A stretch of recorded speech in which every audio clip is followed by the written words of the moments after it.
Debt is the weapon used to conquer and enslave societies, and interest is its prime ammunition. And as the majority walks around oblivious to this reality, the banks, in collusion with governments and corporations, continue to perfect and expand their tactics of economic warfare, spawning new bases, such as the World Bank and International Monetary Fund, while also inventing a new type of soldier, the birth of the economic hitman.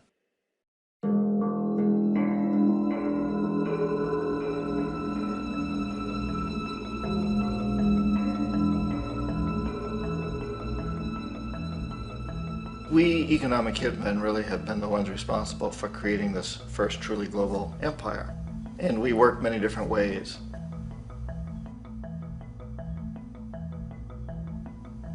But perhaps the most common is that we will identify a country that has resources our corporations covet, like oil, and then arrange a huge loan to that country from the World Bank or one of its sister organizations. But the money never actually goes to the country. Instead, it goes to our big corporations to build infrastructure projects in that country, power plants, industrial parks, ports, things that benefit a few rich people in that country, in addition to our corporations, but really don't help the majority of the people at all. However, those people, the whole country is left holding a huge debt. It's such a big debt they can't repay it, and that's part of the plan, that they can't repay it. And so at some point, we economic hitmen go back to them and say, listen, you owe us a lot of money, can't pay your debts, so sell your oil real cheap to our oil companies. Allow us to build a military base in your country, or send troops in support of ours to someplace in the world like Iraq, or vote with us on the next UN vote. To have their electric utility company privatized and their water and sewage system privatized and sold to U.S. corporations or other multinational corporations. So there was that whole mushrooming thing, and it's so typical of the way the IMF and the World Bank work, that you put a country in debt, it's such a big debt it can't pay it, and then you offer to refinance that debt and pay even more interest. And you demand this quid pro quo, which you call a conditionality or good governance, which means basically that they've got to sell off their resources, including many of their social services, their utility companies, their school systems sometimes, their penal systems, their insurance systems, to foreign corporations. So it's a double, triple, quadruple whammy.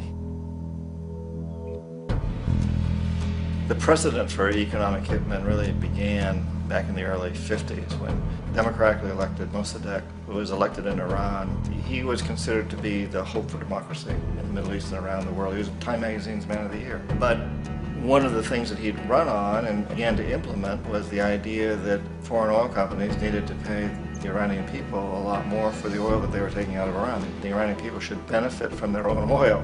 Strange policy. We didn't like that, of course.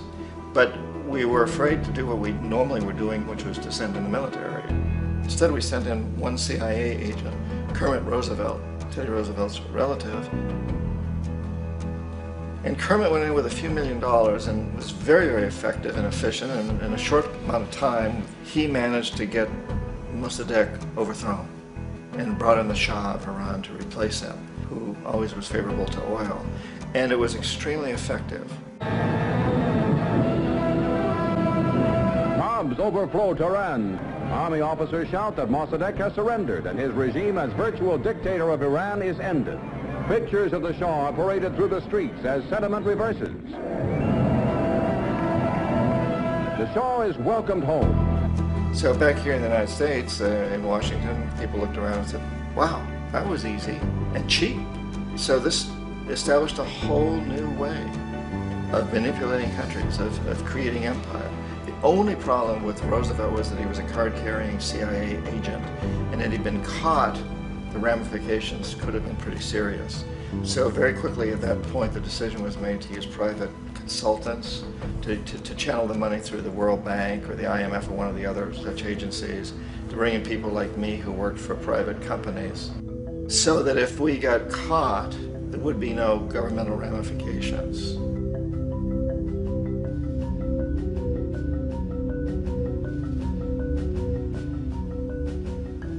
When Arbenz became president of Guatemala, the country was very much under the thumbs of United Fruit Company, the big international corporations. And Arbenz ran on this ticket that says, you know, we want to get the land back to the people. And once he took power, he was implementing policies that would do exactly that, give land rights back to the people. United Fruit didn't like that very much. And so they hired a public relations firm, launched a huge campaign in the United States to convince the United States people, the citizens of the United States, and the press of the United States, and the Congress of the United States, that Arbenz was a Soviet puppet, and that if we allowed him to stay in power, the Soviets would have a foothold in this hemisphere. And that at that point in time was a huge fear on everybody's mind, the Red Terror, the Communist terror. And so, to make a long story short, out of this public relations campaign came a commitment on the part of the CIA and the military to take this man out. And in fact, we did. We sent in planes, we sent in soldiers, we sent in jackals, we sent everything in to take him out, and did take him out. And as soon as he was removed from office, the new guy that took over after him basically reinstated everything to the big international corporations, including United Fruit.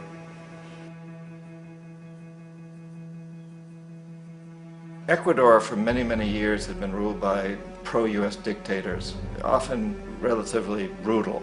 Then it was decided that they were going to have a truly democratic election. Jaime Roldos ran for office, and his main goal, he said, as president would be to make sure that Ecuador's resources were used to help the people.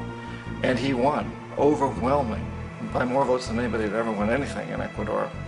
And he began to implement these policies to make sure that the profits from oil went to help the people.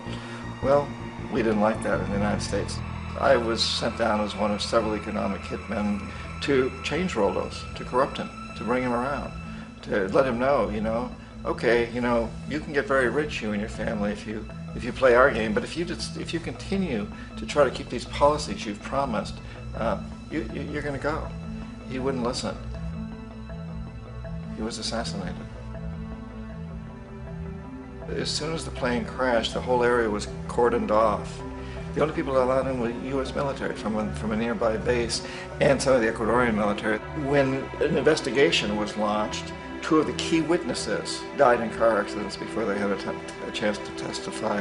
A lot of very, very strange things that went on around the assassination of Jaime Roldos.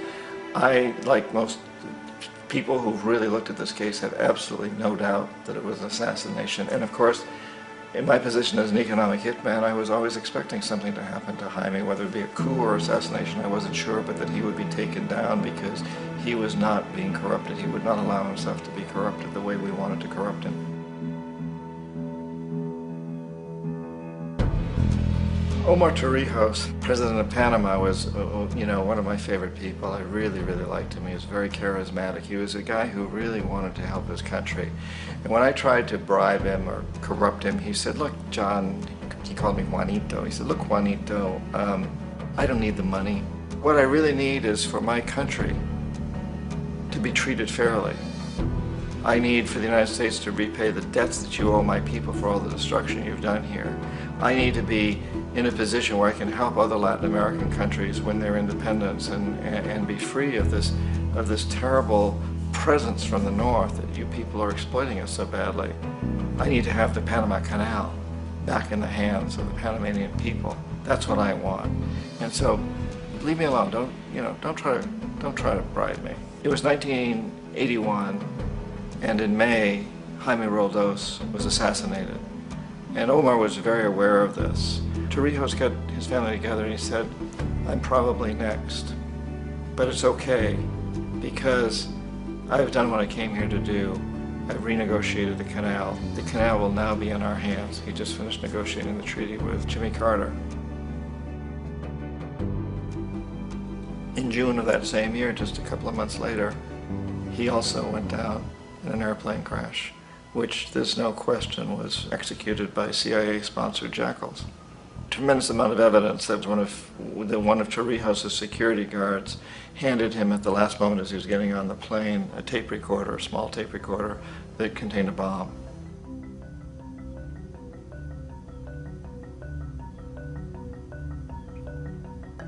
It is interesting to me how this system has continued pretty much the same way for years and years and years, except the economic hitmen have got better and better and better. Then we come up with, very recently, what happened in Venezuela. In 1998, Hugo Chavez gets elected president, following a long line of presidents who had been very corrupt and basically destroyed the economy of the country. And Chavez was elected amidst all that. Chavez stood up to the United States, and he's done it primarily demanding that Venezuelan oil be used to help the Venezuelan people. Well, we didn't like that in the United States. So in 2002, a coup was staged, which there's no question in my mind, and most other people's minds, that the CIA was behind that coup.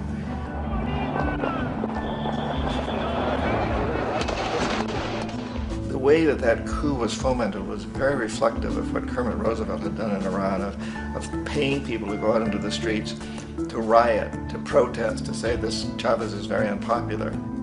You know, if you can get a few thousand people to do that in television, can make it look like it's the whole country, and things start to mushroom. Except in the case of Chavez, he was smart enough, and the people were so strongly behind him that they overcame it, which was a phenomenal moment in the history of Latin America.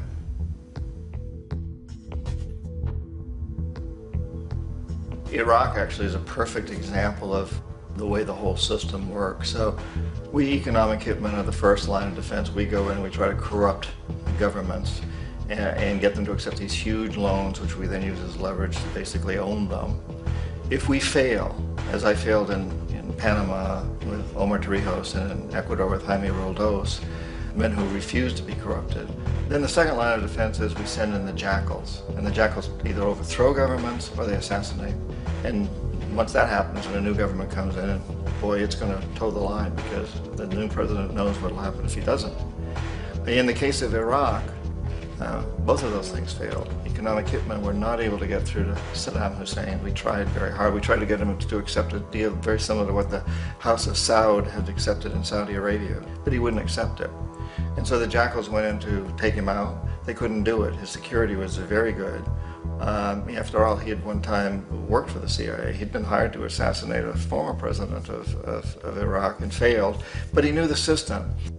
So in '91, we send in the troops and we take out the Iraqi military. So we assume at that point that Saddam Hussein is going to come around. We could have taken him out, of course, at that time, but we didn't want to. He's the kind of strong man we like. He controls his people. We thought he could control the Kurds and keep the Iranians in their border and keep pumping oil for us. And then once we took out his military, now he's going to come around. So the economic hitmen go back in the 90s without success. If they'd had success, he'd still be running the country. We'd be selling him all the fighter jets he wants and everything else he wants. But they couldn't, they didn't have success.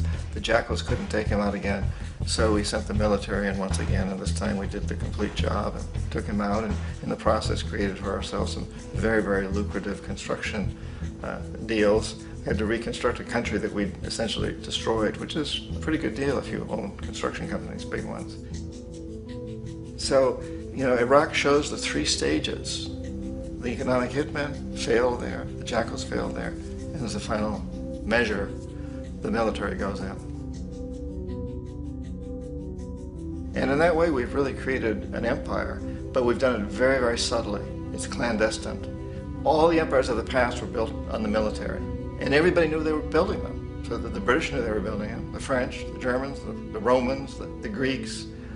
And they were proud of it, and they always had some excuse, like spreading civilization, spreading some religion, something like that. But they knew they were doing it. We don't. The majority of the people in the United States have no idea that we're living off the benefits of a clandestine empire, that today there's more slavery in the world than ever before. And then you have to ask yourself, well, if it's an empire, then who's the emperor? Obviously, our presidents of the United States are not emperors. An emperor is someone who's not elected, doesn't serve a limited term, and doesn't report to anyone, essentially. So you can't classify our presidents that way. But we do have what I consider to be the equivalent of the emperor, and it's what I call the corporatocracy. The corporatocracy is this group of individuals, who run our biggest corporations, and they really act as the emperor of this empire. They control our media, either through direct ownership or advertising. They control most of our politicians because they finance their campaigns, either through their corporations or through personal contributions that come out of the corporations. They're not elected, they don't serve a limited term, they don't report to anybody. And at the very top of the corporatocracy, you really can't tell whether a person's working for a private corporation or the government because they're always moving back and forth. So, you've got a guy who one moment is the president of a big construction company like Halliburton, and the next moment he's vice president of the United States, or the president who is in the oil business. And this is true whether you've got Democrats or Republicans in the office. You have them moving back and forth through the revolving door. And in a way, our government is invisible a lot of the time, and its policies are carried out by our corporations on one level or another. And then again, the policies of the government are basically forged by the corporatocracy and then presented to the government. They become government policy. So it's an incredibly cozy relationship. This isn't a conspiracy theory type of thing. These people don't have to get together and plot to do things. They all basically work under one primary assumption, and that is that they must maximize profits regardless of the social and environmental costs.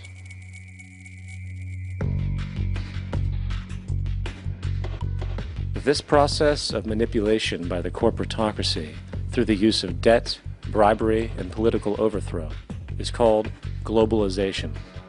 Just as the Federal Reserve keeps the American public in a position of indentured servitude through perpetual debt, inflation, and interest, the World Bank and IMF serve this role on a global scale. The basic scam is simple. Put a country in debt either by its own indiscretion or through corrupting the leader of that country, then impose conditionalities or structural adjustment policies, often consisting of the following. Currency devaluation.